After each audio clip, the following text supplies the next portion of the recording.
près de 60% des radars ont été vandalisés depuis le début du mouvement des Gilets jaunes, des dégradations dont l'impact sur la sécurité routière inquiète gouvernement et associations, alors que le nombre de tués sur les route a chuté en 2018, l'exécutif se refusait jusqu'à présent à chiffrer les radars endommagés ou détruits pour ne pas encourager ce phénomène qui a explosé depuis le début de la contestation des Gilets jaunes mi-novembre. Le ministre de l'Intérieur Christophe Castaner a brisé l'omerta jeudi. Près de 60% des radars ont été neutralisés, attaqués, détruits par celles et ceux qui se revendiquent de ce mouvement, a-t-il déclaré.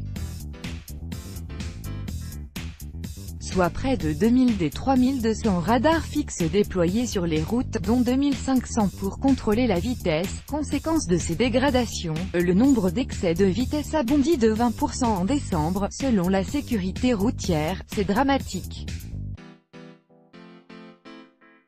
Quand on augmente la vitesse, on augmente le nombre d'accidents.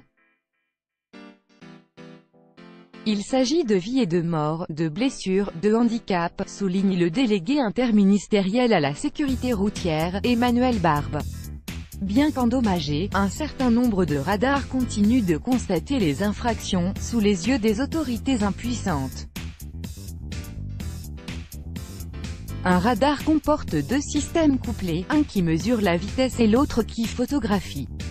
Sur ces radars endommagés, la mesure est prise, l'information est envoyée au centre de traitement, NDLR, mais la photo est voilée ou noire, donc inexploitable pour verbaliser, explique Monsieur Barbe.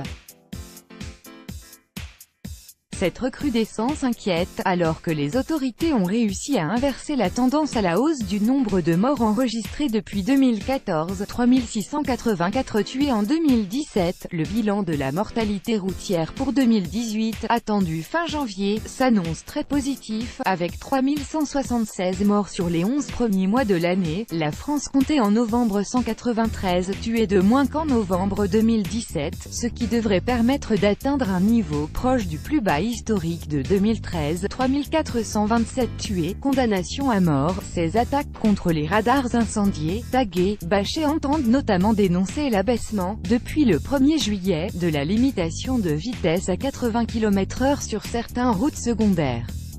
Cette mesure est, selon ses détracteurs, une nouvelle manifestation du « racket de l'État ». Pour le gouvernement, elle doit permettre de sauver jusqu'à 400 vies par an. Il n'y a pas de politique du chiffre, il y a une politique de la vie, a affirmé Christophe Castaner, qualifiant ceux qui s'en prennent aux radars d'imbéciles, d'inconscients, d'inconséquents. Ces gens condamnent à mort des conducteurs et leurs passagers, accuse la présidente de la Ligue contre la violence routière, Chantal Perrichon, dénonçant une mise en danger délibérée de la vie d'autrui. Avec des projections de 180 à 200 morts de moins, pour 2018, on peut d'ores et déjà dire que le 80 km/h a des effets bénéfiques. Mais à cause des destructions, nous n'aurons pas le résultat escompté, déplore-t-elle. Pour la déléguée générale de l'association Prévention routière, Anne Lavaux, l'histoire a montré que les radars ont sauvé des vies. Quand le nombre de radars est limité, la vitesse moyenne augmente. Et la vitesse est un facteur aggravant de tous les accidents, relève-t-elle.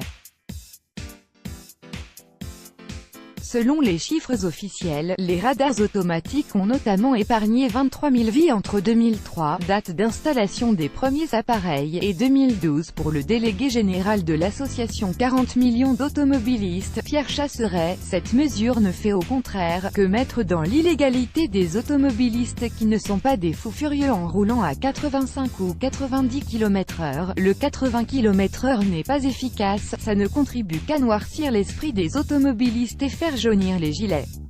Les autorités assurent faire le maximum pour réparer et remplacer les radars endommagés, entre 30 000 et 70 000 €, selon le type d'engin. Nous avons mis beaucoup de moyens, affirme Emmanuel Barbe. Lundi, Christophe Castaner a promis aucune complaisance contre les casseurs de radars. Pour l'endommagement d'un appareil, les sanctions peuvent aller jusqu'à 30 000 € d'amende et 2 ans d'emprisonnement. Une destruction est passible de 75 000 € d'amende et 5 ans de prison.